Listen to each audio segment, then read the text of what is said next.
welcome to the latest in our series on responsible artificial intelligence. Today, I'm very pleased to be introducing two very prominent members of our consortium to present on a responsible approach to regulating generative artificial intelligence. So before we dive into the content, first, we're going to just give a quick overview of our agenda here. So I'm going to take a few minutes just to introduce the program. Then we have Cheranellore Vasudevan, otherwise known as Vasu, who will be speaking to the Responsible Generative AI white paper. Then we'll have John Easton, also from IBM, speaking to the main topic of today's webinar, which will be that approach to regulating general artificial intelligence. In our last webinar on generative AI, we put out a poll to everybody who was on the call asking if everyone thought that we, have a comprehensive list of regulations upcoming right now to do with generative AI, such as, some of the regulations John is going to speak to today. And we asked basically, is it comprehensive enough? And the majority of the audience voted in favor of needing more regulation, so further regulation in the future regarding generative AI. So before we get into the piece on generative AI, just a quick overview on responsible computing. For some of you who are attending, you'll have already seen this before, but essentially we are a member-led consortium which has a mission to look at how we can develop technologies and also utilize technology in a more responsible way. So Vasu, I'm going to hand over to you and you can discuss the white paper. Yeah, thank you, Michael. I hope you can hear me properly. Good morning, good afternoon, or good evening, depending upon where you are. Glad to be on this platform again to talk about generative AI or Gen AI. So if you look at in the world of technology, there are not many parallels to the transformation and impact created by Gen AI. Its potential uses across widespread professional, social, economic, and political sectors make it vulnerable to significant risk too. Maybe because its emergence is so rapid and pervasive, and obviously we don't have much experience with it yet. Governments, social scientists, technology and other professionals, and even the heads of AI organizations who created these models and applications are expressing concerns about the potential misuse of the power unleashed by foundation models and generative AI.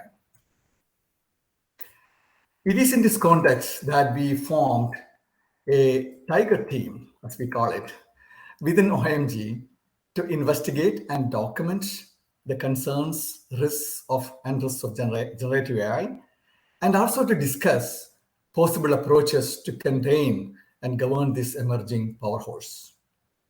We are working on a white paper on this topic, which is under preparation and which will be published soon. Briefly, the coverage of this paper will be topics as we listed here. Issues of trustworthiness of Gen AI systems. We already heard a lot about the bias, the hallucination, the unfair influence it may have, and so on. The impact on the labor market, including the white-collar labor workforce, which is, again, something new which has never happened earlier with the earlier automation efforts.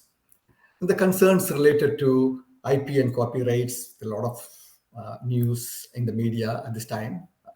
The environmental impacts resulting from the excessive resource requirements of these models, as well as the applications that are running in many different places.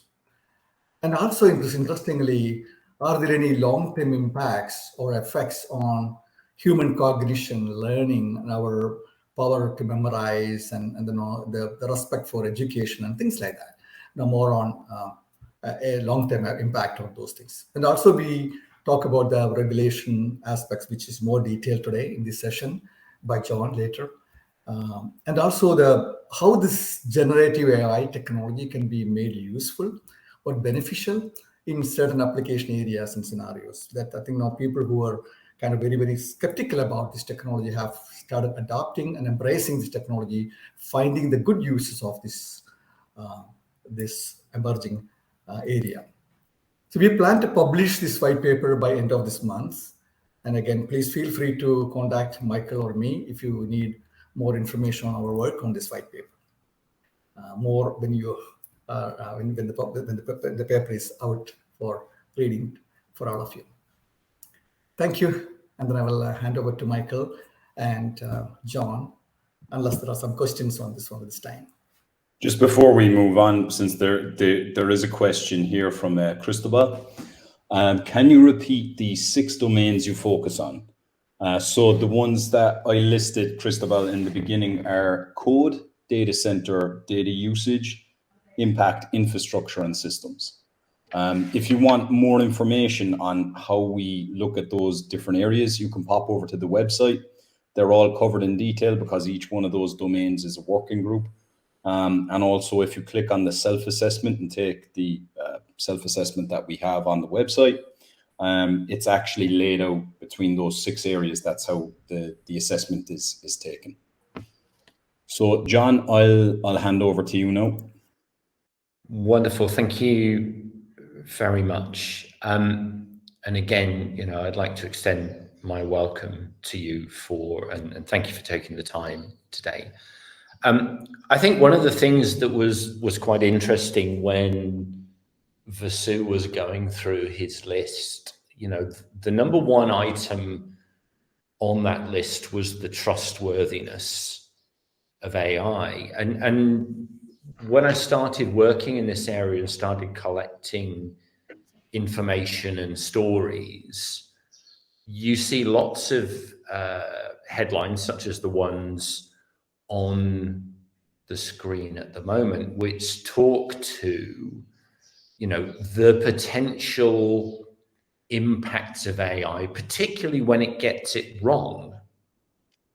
So, right in the middle of that, when Google released Bard for the first time to the public, someone noticed that it made a mistake and that wiped a large chunk of value off of Google's share price as a result. But I think as people are starting to look more and more at the implications of AI and where it might be used, people start asking questions like, well, what if it gets it wrong?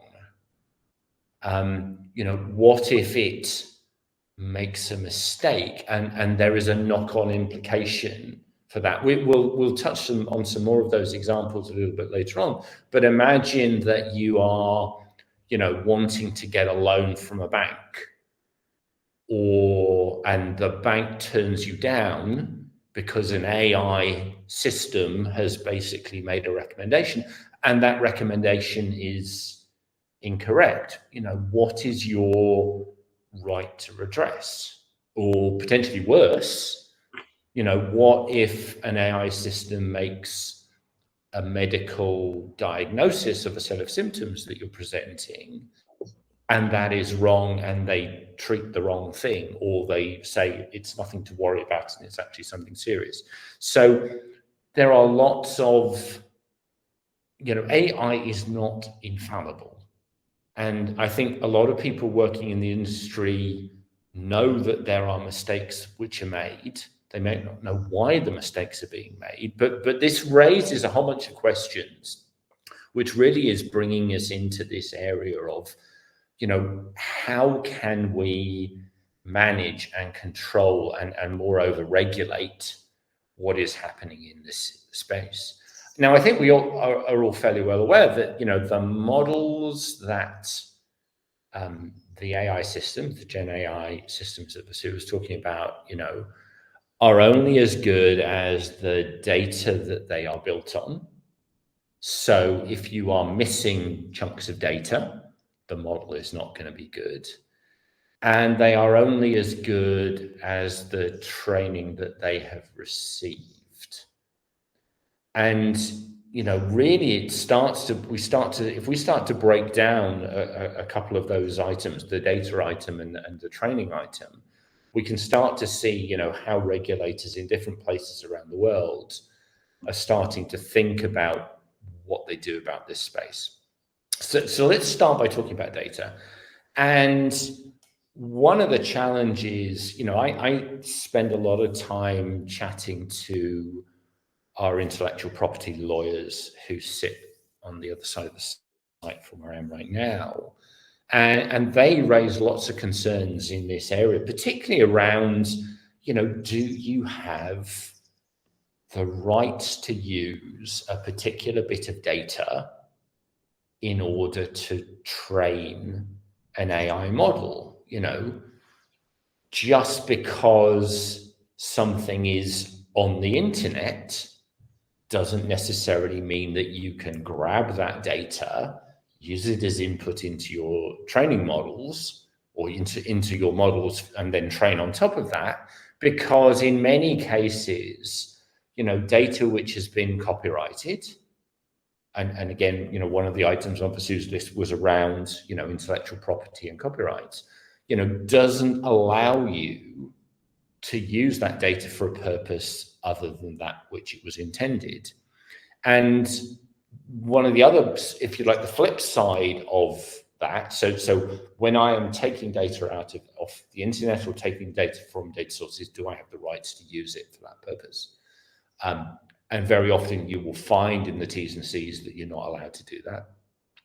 But then if you are putting your own data, if you are taking an existing large language model and then you are adding to that your own data from your organization or your own personal data, if you're just doing some little bits of experimentation, remember that very often as you are putting that data into that AI tool, then very often the T's and C's of the tool itself allow those companies to be able to use your potentially personal data as part of their training and model. And a lot of the concerns that we've seen, particularly from some of the organizations that I've been working with, are really around, what happens if inadvertently our confidential information gets out, gets included into ChatGPT or Bard or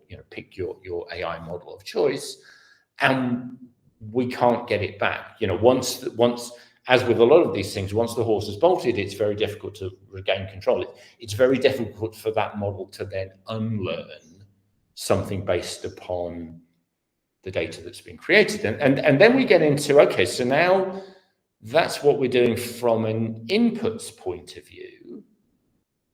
What about the outputs?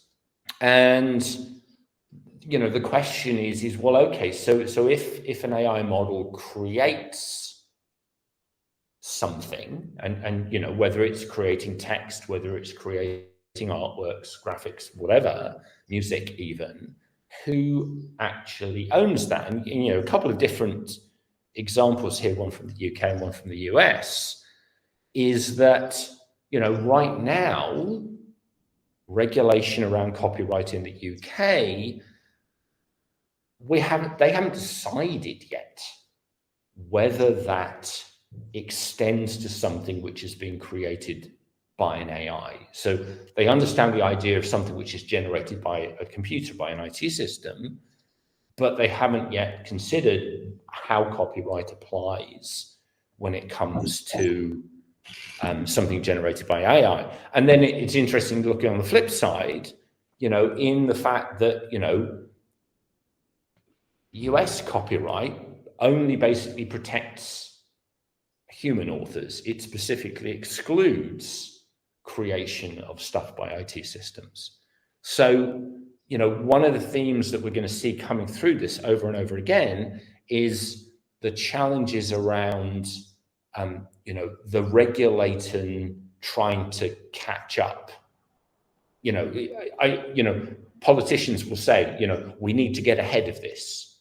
You're already so far behind, you're not even going to catch up, let alone get ahead. And then, the questions start arising. We'll talk more about things like bias and explainability and transparency later on in the deck. But again, how can we ensure that the models we are using, or the models that a company is using in order to make decisions potentially about us as citizens, are explainable, are free from bias, and so on and so forth. But a lot of it comes back to, that key point of, at the speed at which technology is evolving, and we have to really think, it was less than a year ago that ChatGPT really appeared on the scene, and so much has happened in those intervening months that, the laws, the legal frameworks and whatever are, constantly changing, constantly being updated. But I think our sort of key message from this is, if you are going to be using an AI tool, if you are going to be taking data from a data source to put into your training, make sure you read the T's and C's of what you are and are not allowed to do, and what someone else might be able to do with the data that you're providing to them. And as we can see, there are lots of different activities going on in different places around the world. Again, rather than sort of trying to, we'll focus on a couple of examples a little bit later on. But, what is happening in the UK is different from what is happening in the US. What is happening in India is different from what is happening in Japan and South Korea.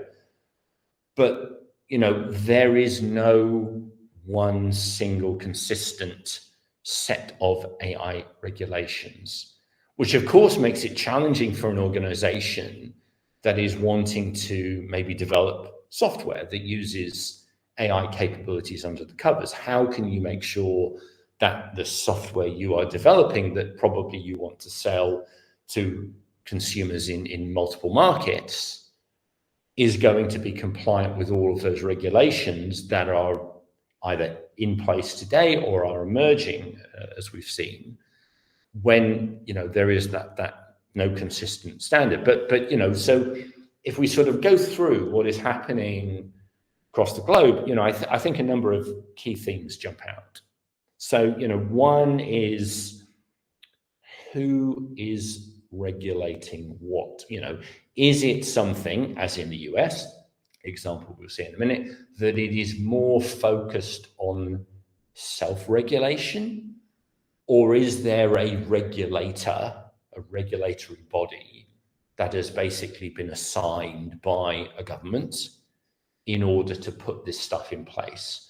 And again, given that different governments work in different ways, where in government does that regulatory body sit? Is it part of government? Is it a government-owned entity? Or is it a separate third party that is basically acting as a legislator, acting as a regulator on behalf of the government? If you look again across the globe, most of the regulatory systems seem to be adopting what I'll call a risk-based approach. And when we look at what's happening in the EU in particular, we'll see a clear example of how that might look in a couple of slides' time. But at the same time, if you look at what is happening, particularly in places like Japan, particularly in places like South Korea, governments are seeing AI as a potential significant lever to drive economic growth. And if they're driving economic growth through this, there is always that balancing act between, I want to have as little regulation as I can to encourage the startups, to encourage the fintechs, to encourage those organizations to take this thing and build new value for the economy, whilst at the same time having enough regulation to make sure that consumers and individuals are basically protected, you know.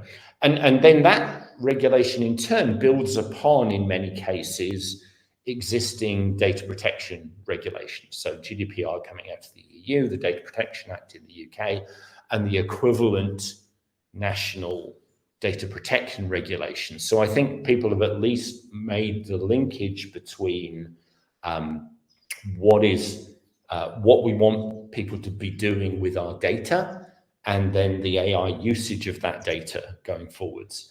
A couple of other points that we have here, you know, one is a lot of the focus is very much about encouraging the positive, as you said, the economic growth, the economic opportunities that AI brings, whilst basically preventing the negative.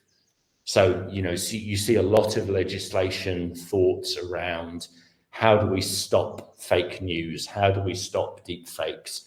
How do we make sure that AIs are not going to undermine democracy, or those sorts of ideas? So there's a lot of focus on the negative aspects and how do we prevent them right now, rather, as I said, than, you know, some other geography is basically focusing more on the positives. Some of it is, as we say, sector specific, and they might be concerned about the use of AI in media. And obviously, you know, we've seen the concerns and the strikes in the US, where the Screenwriters Guild have been on strike over the use of AI as a potential way of writing scripts going forward. So we see, you know, focus on regulation in particular industries like media, like healthcare, like government and the like. And again, you know, some things are focused more on the models and the applications, if you like, at the tech, rather than actually how that tech is then being used at a wider level. So, you know, as I said, a few weeks ago, maybe a couple of months, 7 US companies were basically hauled into the White House and were basically asked, you know, what they were going to do about AI. And really the conclusion that came out of that meeting in the White House was really around, you know, how do the tech companies self-regulate themselves? You know, how do you, for example, you know, ensure that if you are using AI within a product, and that could be hardware or software based, how do you make sure that the decisions the AI making are safe to an extent that when you push that product out and it starts being used by the general public, that there are no risks or minimal risks going forwards? And how do I ensure that when I'm using AI within my products and offerings, that, you know, I'm doing it in a way that is basically secure and trustworthy? And I think one of the other things that sort of comes out was, you know, from that sort of set of discussions that were held, is this idea, as it says at the bottom, about, you know, trying to create an AI Bill of Rights, you know, trying to create those frameworks. And you notice the sort of play for an international framework. And as we've seen, different geographies are looking at this in different ways. So there are going to be tensions between those. You know, a self-regulation approach is not going to work necessarily for a country or a government that wants a legislator or a regulator to provide this. But again, you know, there are thoughts going on about how do I make sure that, you know, the uses of AI is secure, are trustworthy, and are not going to basically put consumers at risk. Now, if we compare that with what is happening in the EU, there are a set of thoughts going on there. You know, again, they've been thinking about this for a number of years, so great, get a head start on this. But again, you know, this is very much coming back to that risk-based approach that I mentioned before. And so what the EU AI Act does is it looks at, again, the uses of AI and says, you know, how risky do we perceive these to be? And again, you know, I think what you would see is that different geographies, different governments would view maybe what is acceptable or unacceptable, what is high or low risk, as being different, which again comes back to the problem of how do you get a global framework when you don't necessarily agree on what is acceptable or not.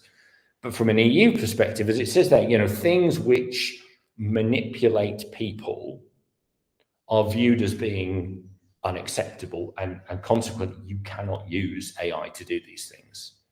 And it gives you some examples, and they all fall into the profiling, the biometric identification, real-time facial recognition, things like that, not using AI for this.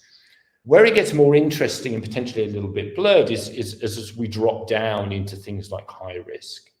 I've run some sessions with a couple of universities, and one of the things that universities are interested in, and actually many higher education establishments are interested in, is can I use an AI system to mark exams or mark papers?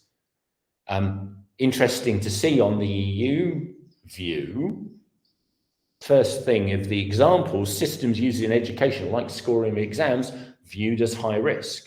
Why is it viewed as high risk? Because again, the potential impact on the individual, if the AI makes a mistake, grades the paper or grades the exam incorrectly, is going to be impactful to that individual and consequently is viewed as high risk. And then as we work our way down through the list, we can start to see things like migration and border control, things like product safety. So much the same way that the US are considering product safety as part of their self-regulation scheme, we see the EU looking at product safety legislation as being a high-risk area that the regulator is basically going to have to look at. And then as we work our way down the thing, things with minimal transparency requirements where, maybe I don't need to really understand how those decisions are being made. And we see things that, the generation of images, the generations of audio or video, limited risk. It's interesting there that you see things like, creation of deep fakes, the EU sees as a limited risk, whereas in other geographies, things like that are viewed much higher up the risk spectrum because of the potential impacts that has on the systems of government.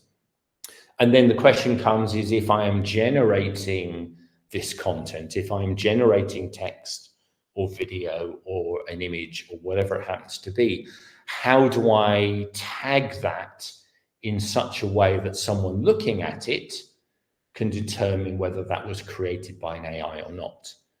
Now, obviously, the bad actors are maybe not necessarily going to want to include some of those tags because otherwise their images, their videos, their audio is not going to work and have the impact that they want to do. But from a regulatory point of view, assuming we stay on the legal side of the tracks, then, how do I basically tag these things such that it is clear what was created by an AI or when a decision was made by an AI rather than a human being?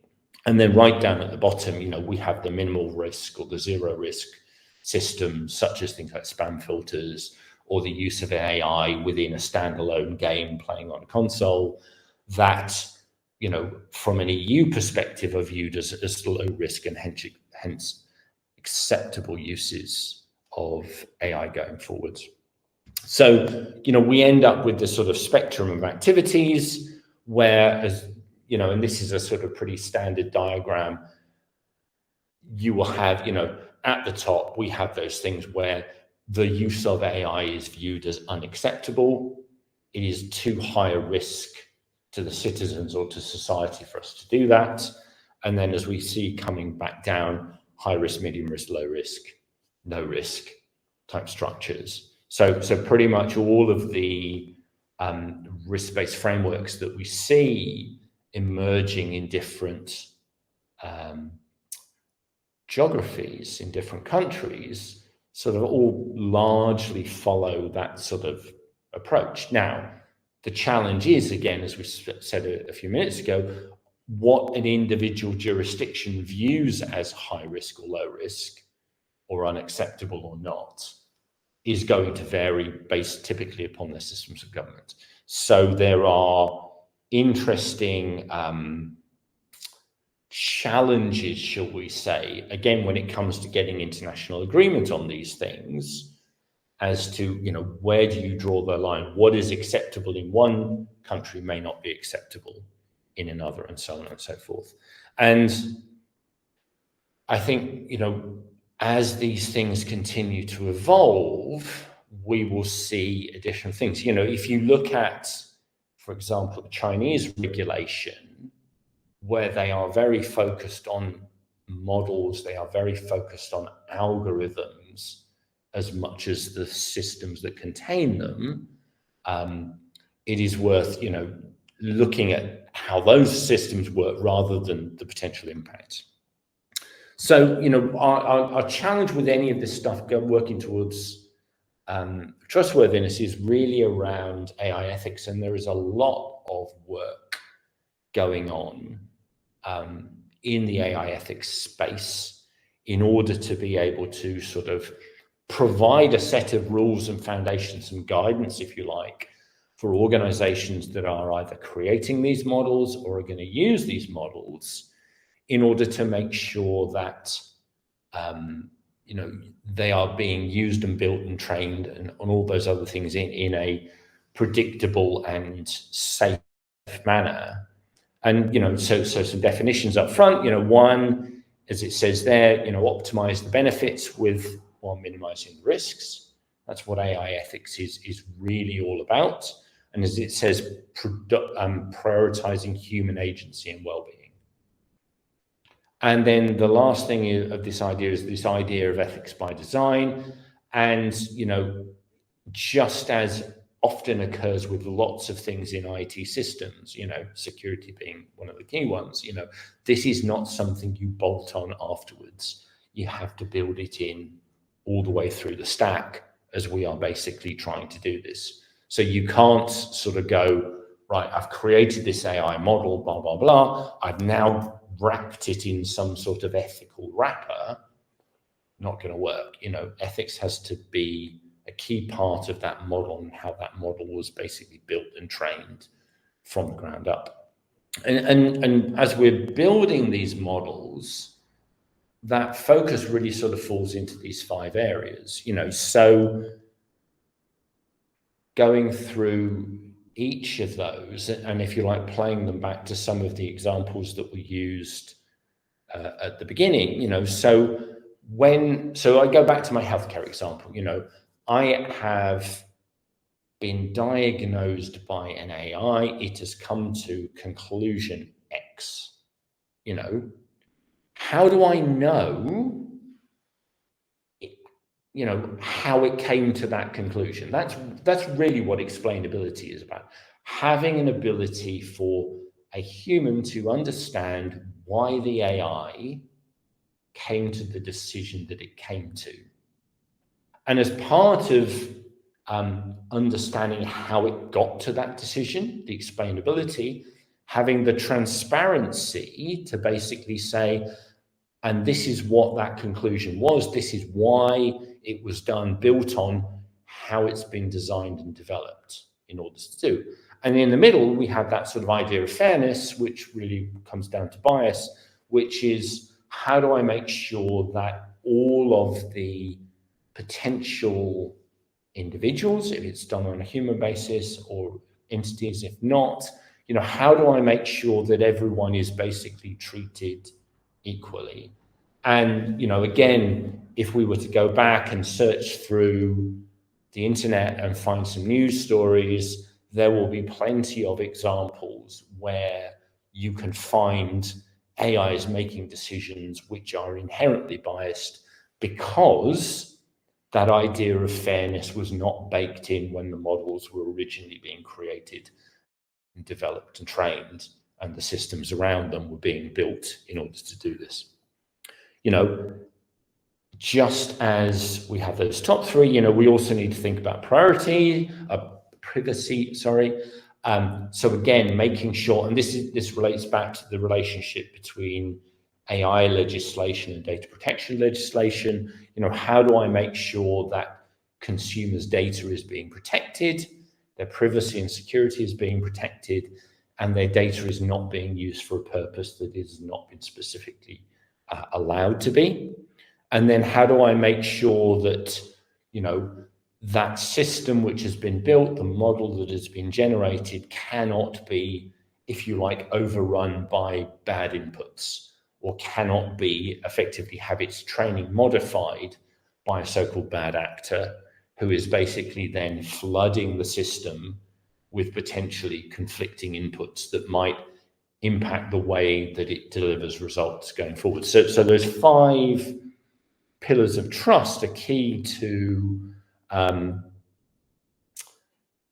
where these things are standing. So these are thoughts as to how to do it. As I said before, as the regulators start to think these things through, they're going to need to work with the technology companies, because your average regulator pretty much doesn't understand the technology. Most of the tech people probably don't understand the regulations, and that sort of combination of working together needs to be very clearly sort of laid out. And there are various examples, things. So this is a standard that was basically put forward by IBM to look at, understand how you not only define bias, but how you can then audit a model for bias. So not only do we have to say, our model is bias-free because of the way we train, but how do I make sure that bias actually is bias-free? How do I basically audit the model, given the speed at which these things evolve, in order to ensure that, for things like bias, for things like transparency, for things like explainability, that I am actually compliant with the standards and the rules that I'm basically trying to set myself up for. So wanted to leave you with a few thoughts on AI regulation. So as I've said, one of the challenges is that there is a lot of stuff going on in the AI space. So the technology is advancing way faster than the legislators, the regulators can keep up. It is important to realize that there is no consistency across different legal domains about what approach should be taken, what is high risk and low risk, assuming that you are following a risk model. And so that means that organizations that are basically consuming AI, are using AI, are developing AI, need to be very aware of the different rules in the different geographies that they may well be wanting to deploy the things that they are creating. And that then leads us to this sort of idea of, if we are trying to use AI for good, and we are trying to use AI in a way that doesn't, adversely impact the individuals. We want to use AI to generate, new businesses, new ideas, help economies grow, assuming you believe that growth in economies is a good thing. Then, that risk-based approach is important, and that is more the thing that needs to be regulated. So effectively following an EU type model, risk-based approach, rather than following a model, let's say, some of which is being used in other geographies, where it is much more about regulating the model or the algorithm. And again, what we see is that, when we go with a risk-based approach, then the regulation and the sort of the potential penalties for breaking that regulation are obviously going to be significantly higher if it is a high risk use of AI versus a low or minimal risk of AI. One of the other thoughts here is really around, you know, there shouldn't be, if you like, immunity for someone that just says, well, I just used the AI. The problem comes from the person that created the AI model or the AI tool, you know. So if you, the example that we got here is, you know, so I'm using an AI to potentially vet candidates that I may or may not be deciding to employ. Again, if you are applying for a job in an organization and you are rejected from the application process by an AI, you as an individual should know, you know, again, comes back to the explainability and the bias and the transparency, you know, how did the AI come to that decision? How was it built and developed? Was that model free from bias? And, you know, a lot of that then comes down to the company that has decided to use that AI tool rather than the creator of the AI tool itself, assuming that what they created was a general purpose system. So the company has had some hand in training that AI.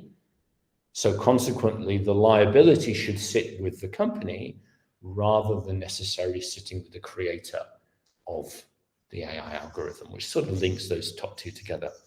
And then last but not least, you know, and this is really a push for openness, open source, open standards, all of those good things, is really around, you know, if we want to ensure that AI fulfills its goal of being good for society whilst minimizing those negative impacts, then actually having open source, open standards, open collaboration not only helps make that better, but also then potentially also encourages others who are looking to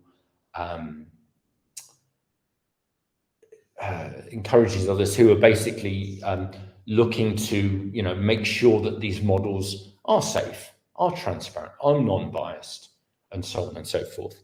And actually, it's interesting to see that a lot of the organizations, so you think about Meta, obviously the folks behind Facebook, open sourcing their llama models.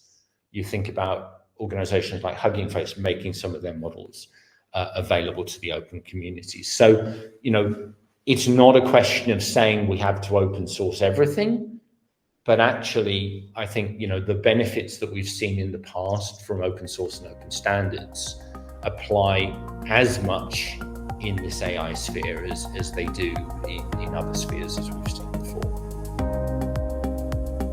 Thank you very much, everyone, for attending. And thank you, John. Thank you, Vasu. And let's all continue working together on making the world a better place through the power of computing.